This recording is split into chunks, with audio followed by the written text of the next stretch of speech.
Olá, garotada, tudo bem com vocês?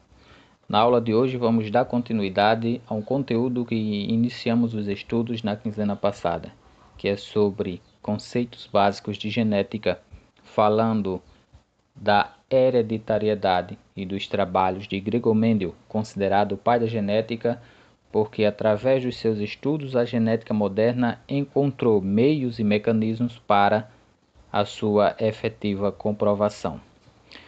A genética é importante para os nossos estudos porque, através dela, nós conhecemos a variabilidade genética entre os seres vivos. Podemos identificar quando um problema é hereditário ou é herdado, quando uma característica presente em uma determinada população, inclusive em população humana, é hereditária ou é herdada. Na aula passada nós falamos hereditariedade é o processo de transferência de uma característica de pais para filhos durante a geração. Caráter herdado é o processo de transferência de pais para filho alternadamente, ou seja, uma característica hereditária vai ser passada para os filhos obrigatoriamente. Uma característica herdada poderá ser passada ou não. Todos esses caracteres, para ser transmitido de pais para filhos, dependem de um elemento muito importante, que são os genes. Os genes são milhares no nosso corpo. O gene nada mais é que uma região do cromossomo, onde tem a informação genética.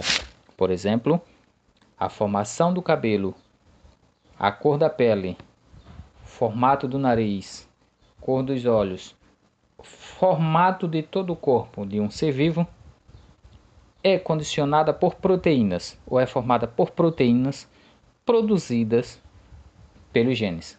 Cada gene, cada cromossomo tem a sua função. Outro exemplo. Os cromossomos que são responsáveis em formar as pernas de um ser vivo, por exemplo, só vai formar as pernas. Cromossomo que é responsável em formar os braços, só vão formar os braços. Cromossomos que são responsáveis em formar as orelhas, só vai formar as orelhas. E assim por diante. Cada cromossomo com a sua função.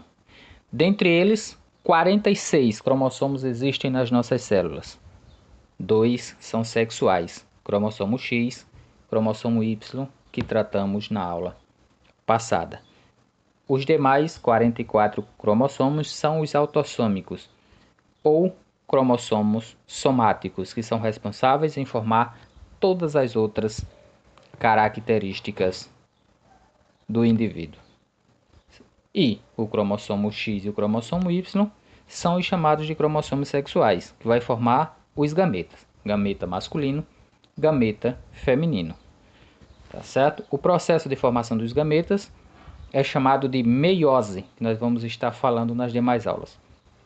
O processo de formação das outras características do corpo é chamado de mitose. Sendo assim, gente, existe um processo chamado de dominância ou recessividade. Por exemplo, se um casal em que o homem é moreno e a mulher é morena, nasce um filho moreno, isso quer dizer que a cor morena é dominante. Se em um casal de morenos nasce um filho mais branco, isso quer dizer que a pele branca é uma característica recessiva para esse casal. A dominante vai apresentar em maior quantidade. A característica recessiva irá apresentar-se em menor quantidade. O mesmo serve para algumas doenças ou alguns distúrbios. Gostaria que vocês entendessem o seguinte, gente. Quando uma doença, por exemplo, uma doença genética, estamos falando de uma doença genética.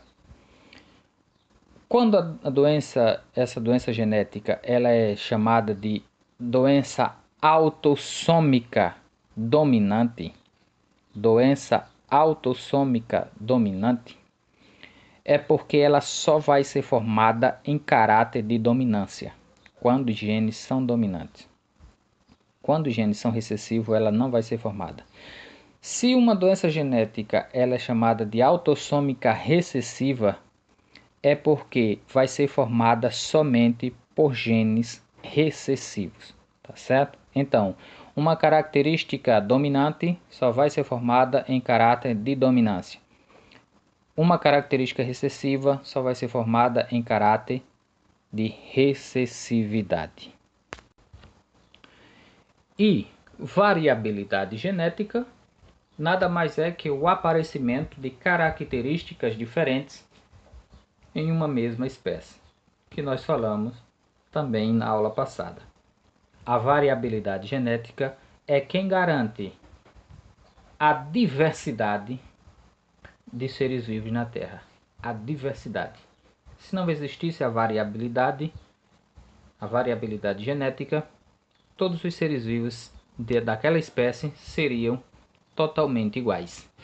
Mas, como existe a variabilidade genética, uma população da mesma espécie vai apresentar características diferentes. Compreendido? Durante essa aula eu vou estar disponibilizando alguns links de vídeos para vocês assistirem e alguns outros áudios explicativos. Não fiquem com dúvida, perguntem.